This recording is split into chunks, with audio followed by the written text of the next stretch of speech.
परिवहन महामंडल लिमिटेड में बस खरीद और पदवृद्धि में कथित भ्रष्टाचार के खिलाफ पुणे शहर जिला कांग्रेस ने पीएमपीएमएल मुख्यालय के सामने तीव्र प्रदर्शन किया। कांग्रेस कार्यकर्ताओं ने जूनियर क्लर्क पदोन्नति, बस खरीद, स्टोर विभाग की खरीदारी और बस स्टॉप विज्ञापन ठेकों में अनियमितताओं पर अधिकारियों के खिलाफ कार्रवाई की मांग की। प्रदर्शन के दौरान कार्यकर्ताओं ने जोरदार घोषणाबाजी की और पारदर्शिता सुनिश्चित करने की अपील की। कांग्रेस ने संबंधित अधिकारियों पर सख्त कदम उठाने की चेतावनी भी दी।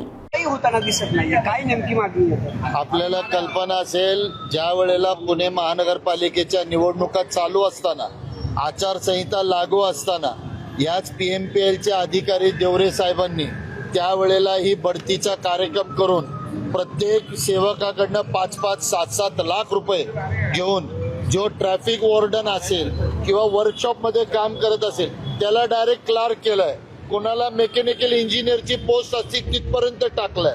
म्हणजे 5-5, 6-6 लाख घेऊन ज्यांची शैक्षणिक पात्रता नाही, ज्यांची सेवा ज्येष्ठता नाही, अशा लोकांना नियुक्त्या पैसे घेऊन केले।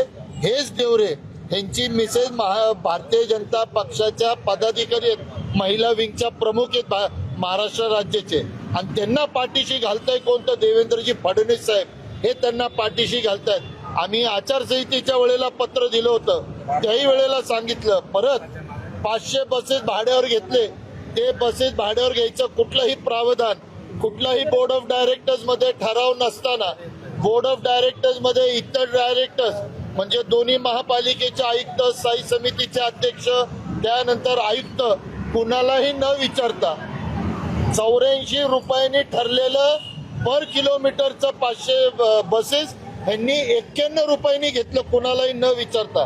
प्रत्येक किलोमीटर पाठीमागे 4-4, 5-5 रुपये जास्त दिले। म्हणजे तेच जवळजवळ 150-200 कोटीचा भ्रष्टाचार त्यांनी तिथं केला। परत त्यांच्या वर्कशॉपमध्ये जो स्पेअर पार्ट लागतो ते स्पेअर पार्ट आपल्याला अधिकृत कंपनीकडनं खरेदी न करता MRP वर 20% जास्त पैसे देऊन ते तुम्ही खरेदी केले। आणि असं सगळं असताना सुद्धा पुणे महापालिकेचे आयुक्त असतील, पिंपरी चिंचवडचे महापालिका आयुक्त असतील, दोघंचे दोघं गप्प बसले।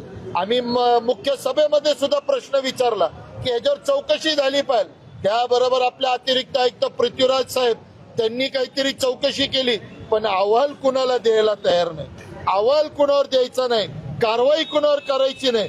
मग ह्याचा अर्थ असा आहे की वर मुख्यमंत्र्यापासून तर खालपर्यंत आपण सगळे त्या टक्केवारीमध्ये आणि वाटेकरीमध्ये आहात का, हा प्रश्नचिन्ह आमच्या समोर उपस्थित राहतो।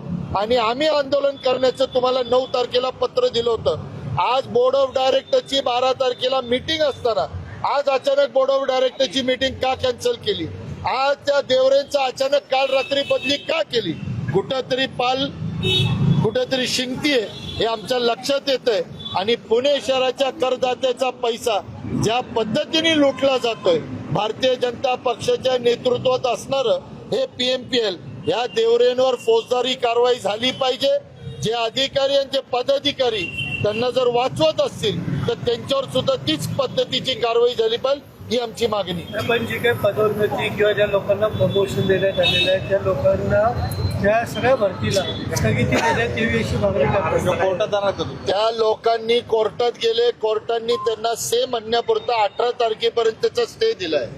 आज आमचा हाच प्रश्न आहे की जर तुम्ही शैक्षणिक पात्रतेने आणि तुम्ही योग्य रीतीने जर तुम्हाला पदोन्नती मिळाली तर मग तुम्हाला कोर्टात जायची गरज काय भासते? त्या अधिकाऱ्यांना आम्हाला ते सेवक भेटायला आले होते, आम्ही त्यांना बोललो की फक्त आम्हाला नावं तर द्या, तर त्याच्यामधले ते म्हणे 189 पैकी ऑफ द रेकॉर्ड त्यांनी सांगितलं आम्ही 6 लाख 8 लाख रुपये दिलेत। आता आम्ही काही जणांनी कर्ज काढून पैसे दिलेत, आमच्या पोटावर आमच्या ह्याच्यावर हे गदा येईल। मी म्हणलं आमचा लढा न्यायाने आणि कायद्याने, तुम्ही कोर्टामध्ये जी पायरी उचलली तुमची उचलू द्या। इथं जो अन्याय झालाय आणि भ्रष्ट कारभार जो देवरे आणि भारतीय जनता पक्षाच्या नेतृत्वात झालाय त्याला कुठेतरी आळा बसला पाहिजे, हे आमचं उद्दिष्ट आहे। आणि जर ती फौजदारी कारवाई झाली नाही तर या आवाडांना पुढच्या वेळेला पुणे शहरामध्ये घेराव घातला जाईल, एवढी आम्ही त्यांना आज चेतावणी देतो। काँग्रेस सोडली ते शिवसेनेत प्रवेश करतात, घरांना पहिलं पूर्वीपासून काँग्रेस सोबत होतं। रोहित टिळकांबद्दल बोलूया, ज्यांना टिळकांचं घराणं आम्ही मानत नाही।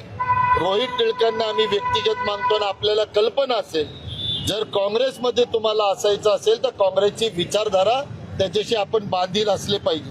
ज्या दिवशी आपण लोकमान्य टिळकांच्या नावाचा पुरस्कार मोदींना देता, ज्यांच्यावर मोठमोठ्या दंगली आणि खुनीचे तुमच्यावर गुन्हे दाखल आहेत, त्याच वेळेला तुम्ही लोकमान्य टिळकांचा वारसा घालवलाय असं आम्ही स्पष्टपणे मानतो. आणि त्यांनी जाण्या अगोदर त्याच वेळेला काँग्रेसने त्यांना लांब केलेलं होतं. तुम्ही तर पाहिलं असेल, आम्ही त्यांच्या बरोबर एका स्टेज सुद्धा शेअर करत नव्हतो, कारण त्यांची विचारधारा वेगळी होती. त्यांना लकलाभ, जिथं त्यांना पोळी दिसेल तिथं ते पळत असतात, म्हणून त्यांच्याबरोबर आम्हाला काही जास्त बोलायचं नाही. ठीक आहे, थँक्यू.